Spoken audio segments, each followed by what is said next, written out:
Hello बच्चों, let's read this question. So this question says which of the following is incorrect regarding the first law of thermodynamics. ठीक है, कौन सा statement आपका incorrect है regarding first law of thermodynamics?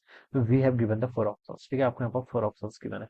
तो देखिए बच्चों, इस क्वेश्चन का की कॉन्सेप्ट आप क्या लिख सकते हैं? The key concept of this question is okay, first law of thermodynamics से लिख लीजिए. क्या हमें फर्स्ट लॉ ऑफ थर्मोडायनेमिक्स के बारे में बताना है, तो आप लिख सकते हैं first law of thermodynamics. First law of thermodynamics, this will be the key concept of this question. बच्चों देखिए, फर्स्ट लॉ ऑफ थर्मोडायनामिक्स आपको क्या बताती है?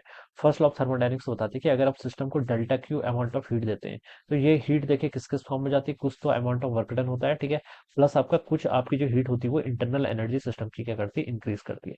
तो हीट आपकी दो फॉर्म्स में जाती है, ठीक है. और या फिर इसको देखिए ऐसा भी लिखा जाता है, delta U is equal to आपका क्यू माइनस डब्ल्यू लिखा जाता है, ठीक है. ये फॉर्म भी इसकी ज्यादा इसका फॉर्म का यूज करते हैं. क्यों? क्योंकि देखिए डेल्टा यू क्या है, इंटरनल एनर्जी. क्या है आपकी इंटरनल एनर्जी? ये आपका क्या है? ये आपका स्टेट फंक्शन है, ये आपके इनिशियल और फाइनल स्टेट पर डिपेंड करता है. और क्यू और डब्ल्यू आपका पाथ फंक्शन होते हैं, दोनों आपके पाथ पर डिपेंड करते हैं, नेचर ऑफ प्रोसेस पर डिपेंड करते हैं. इसलिए ये फॉर्म में इसको ज्यादा यूज किया जाता है. ऑलराइट, अब अच्छा देखिए इस क्वेश्चन पे आते हैं. फर्स्ट लॉ अब देखिए यहाँ पर ए पार्ट लिखा है कि हमसे पूछा गया कि which is the following is incorrect. Incorrect कौन सा है? ठीक है, फर्स्ट पे लिखा है it introduce the concept of internal energy. ठीक है, इंटरनल एनर्जी का कॉन्सेप्ट यूज होता है इससे, ये तो बिल्कुल ट्रू है. ठीक है, देखिए जीरोथ लॉ ऑफ थर्मोडायनेमिक्स जो है, ठीक है, zero law of thermodynamics actually में इससे पहले है, इसलिए इसका नाम जीरो बोलते हैं. ठीक है, zero law of thermodynamics temperature को इंट्रोड्यूस करती है, उसने टेम्परेचर को इंट्रोड्यूस किया था इक्विलिब्रियम की कंडीशन से. और फर्स्ट लॉ ऑफ थर्मोडायनेमिक्स में ये देखें हम इंटरनल एनर्जी का प्रिंसिपल को यूज करते हैं.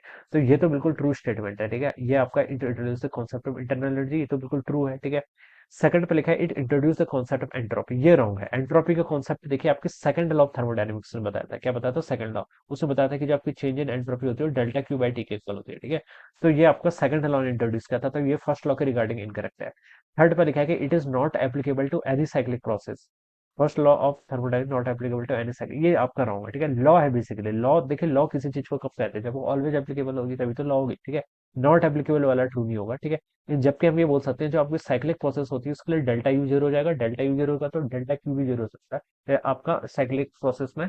तो लेकिन ये स्टेटमेंट आपका इनकरेक्ट है. और ये स्टेटमेंट आपका इनकरेक्ट है. अब फोर्थ पे लिखा है बोथ टू एंड थ्री.